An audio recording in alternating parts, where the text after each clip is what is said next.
ధన్యవాదాలు. నా పేరు Nirosha Ubbalapalli, BRS legal cell state wing.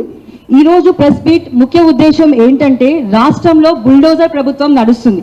దానికి ఉదాహరణ ఖమ్మం జిల్లాలో వెలుగుమట్టలో జరుగుతున్న భూదాన్ భూములపైన బుల్డోజర్ పంపించి రాత్రికి రాత్రి అక్కడ నివసిస్తున్న పేదల్ని పిల్లల్ని కూడా చూడకుండా అన్యాయంగా వాళ్ళ ఇల్లులు కూల్చడం జరిగింది. సో ఇక్కడ భూదాన్ భూములు అంటే ఫస్ట్ అది పేదలకి ఇచ్చే భూమి. అది 1954 నుంచి 1985 వరకు కూడా 62 ఎకరాల 7 కుంటల భూమి రెవెన్యూ రికార్డ్స్లో ఉంది. కానీ ఇక్కడ ఒక విషయం గ్రహించాలి, 1898లో ప్రైవేటీకరణ చేసి కొంతమంది రిజిస్ట్రేషన్స్ చేసుకున్నారు. ఆ రిజిస్ట్రేషన్స్ని 2013లో హైకోర్టు క్యాన్సిల్ చేసింది. హైకోర్టు క్యాన్సిల్ చేసిన తర్వాత కూడా వాళ్ళు గవర్నమెంట్ అప్పుడున్న కాంగ్రెస్ గవర్నమెంట్ కావచ్చు ఉమ్మడి ఆంధ్రప్రదేశ్లో ఆ సపోర్ట్తో వాళ్ళు ఇంకా పొజిషన్లో ఉండి అది మా భూమి అని చెప్పేసి అక్కడ వాళ్ళు పెద్ద పెద్ద భవనాలు కట్టుకొని నివసిస్తున్నారు. సో ఇంకొక పక్కన వేరే మంత్రి గారి అనుచరులు వేరే రకరకాల బిల్డింగులు రకరకాల రియల్ ఎస్టేట్ వ్యాపారం చేస్తున్నారు. మధ్యలో ఈ భూదాన్ భూములు 30 ఎకరాల భూమి ఉంది.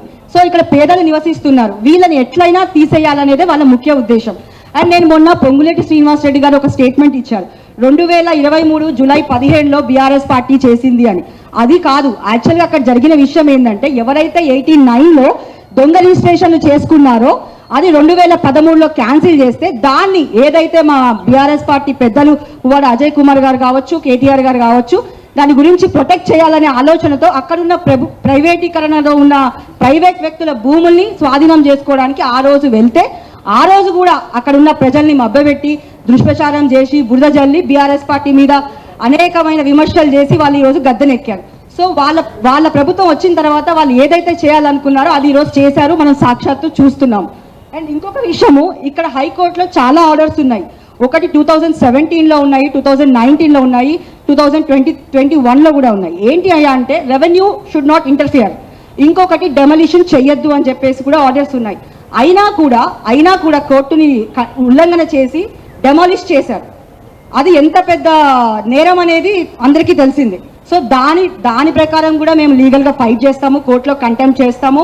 ఎవరైతే ఇంతకు ముందున్న అడ్వకేట్స్తో కలిసి మేము దాన్ని ముందుకు తీసుకెళ్తాము.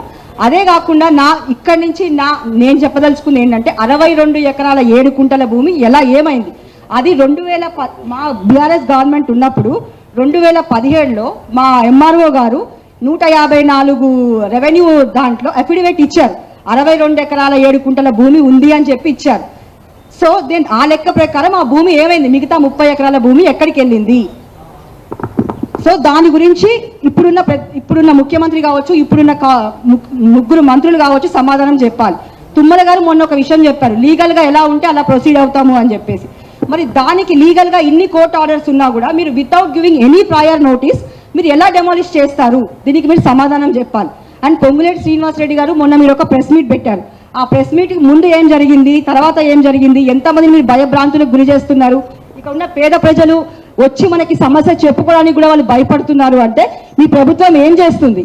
సో మీరు ఒక్కసారి రివ్యూ చేసుకోవాలి. దీన్ని మాత్రం బీఆర్ఎస్ పార్టీ కేటీఆర్ గారు మొన్న ఖమ్మంలో ఏదైతే చెప్పారో ఖచ్చితంగా మళ్ళీ బీఆర్ఎస్ గవర్నమెంట్ వచ్చిన తర్వాత అక్కడ ఆ పేద ప్రజలు ఎవరైతే ఉన్నారో వాళ్ళని గుర్తించి ఖచ్చితంగా ఇల్లు కట్టించడం అనేది జరుగుతోంది. సో నేను ఇక్కడి నుంచి ఖమ్మం మంత్రులకి చాలా తీవ్రంగా చాలా గట్టిగా చెప్తున్నాను, ఇది మీరు కనుక రివ్యూ చేసుకోకపోతే చాలా దూరం వెళ్లాల్సి వస్తుంది. Thank you.